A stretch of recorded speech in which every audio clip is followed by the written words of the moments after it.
আসসালামু আলাইকুম বন্ধুরা, সবাই আশা করি ভালো আছেন। এখন কথা হচ্ছে, আমরা একটা মিটিং এর মতো ছিল, আপনারা সবাই দেখতে পাচ্ছেন প্রচুর লোকজন আছে। বিশেষ করে জয়প্রসাদ যুব সমাজের উদ্যোগে একটা দারুণ টুর্নামেন্ট আয়োজিত হতে যাচ্ছে আমাদের জয়প্রসাদ সৈয়দ ফজলুল হক একাডেমি প্রাঙ্গণে। এখন আমরা এখানে মিটিং এ ছিলাম, আমরা দু একজন গণ্যমান্য ব্যক্তির সাথে কথা বলবো। আরো অসংখ্য ব্যক্তি তো এখানে উপস্থিত হওয়ার কথা ছিল, তারা উপস্থিত হয়নি। সেই হিসেবে আমাদের এই আয়োজনটা যেন সাফল্যমণ্ডিত হয়, সে উদ্দেশ্যে ছোট্ট করে যারা আয়োজন করতে যাচ্ছে তাদের উদ্দেশ্যে আমরা দু একটা কথা নেই। আর আপনাদের টোটাল ইন্টারফেসটা একটু ঘুরে দেখাই।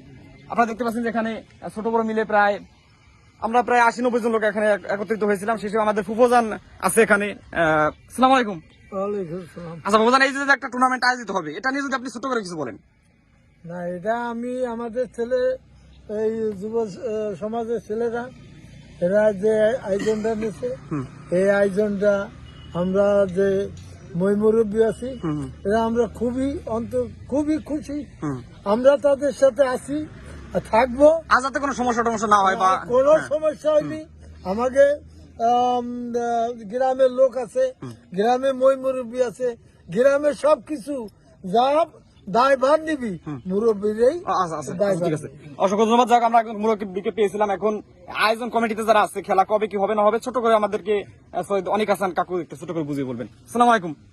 আচ্ছা কাকু, প্রথম যে আয়োজিত ম্যাচটা বা উদ্বোধনী যে কার্যক্রম, এটা কবে অনুষ্ঠিত হবে একটু সুন্দর করে বুঝিয়ে বলুন। উদ্বোধনী ম্যাচ এই সোমবার, হয়তো 19 তারিখ আমরা শুরু করবো ইনশাল্লাহ। এই ব্যাপারে আশাবাদী। তারপরে যদি কোনোভাবে মিস্টেক হয়, এটা জানাই দেওয়া হবে, যেভাবে হোক জানাই দেওয়া হবে সবার মাধ্যমে।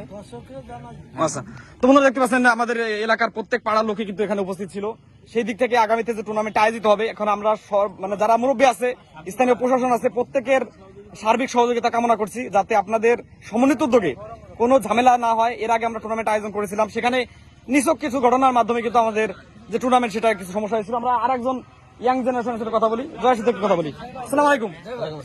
আচ্ছা জয়, তোমাদের ইয়াং জেনারেশন যারা আছে, তাদের প্রস্তুতি নিয়ে যদি তুমি কিছু বলো।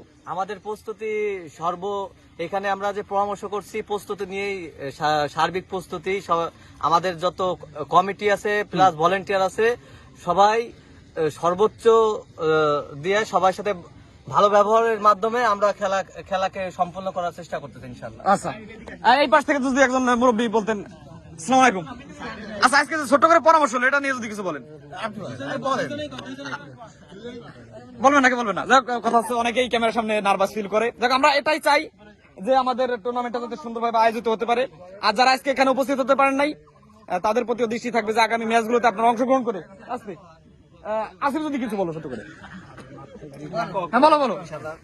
আমাদের এই সার্বিক তত্ত্বাবধানে আমাদের মুরব্বীরা থাকবে সবসময়, আমরা তার পিছিয়ে থাকবো সবসময়। যেটা হয় সবসময় ভালো কিছু চাবো যে ভালো হবে, আর সবাই খেলা দেখতে আসবেন, এটাই। যাক, সুন্দর একটা কথা বলেছে, খেলার দাঁত কিন্তু সকলের জন্য থাকবে। কিন্তু আমাদের ইউনিয়নের মধ্যে কোনো কিন্তু টিম থাকবে না, প্রত্যেকটা টিম ইউনিয়নের বাইরে থাকবে। যাক, অনেকে আছে, অনেক কথা বললে অনেকে কথা নিয়ে হয়। যাক, সবাইকে আগাম দাওয়াত দেওয়া যাচ্ছে। ইনশাল্লাহ আমরা আশা করি কুরবানির মুহূর্তেই যে ছুটি থাকবে, ওই ছুটির মাধ্যমে কিন্তু ফাইনাল অনুষ্ঠিত হবে। সবাই ম্যাচগুলোতে থাকবেন, অংশগ্রহণ করেন, পার্টিসিপেট করবেন, এবং সার্বিক আইন শৃঙ্খলা পরিস্থিতি যাতে ভালো থাকে সেই প্রত্যাশা থাকবে। তো আপনাদের সাথে দেখা হচ্ছে নতুন আরো একটি এপিসোডে। আসসালামু আলাইকুম।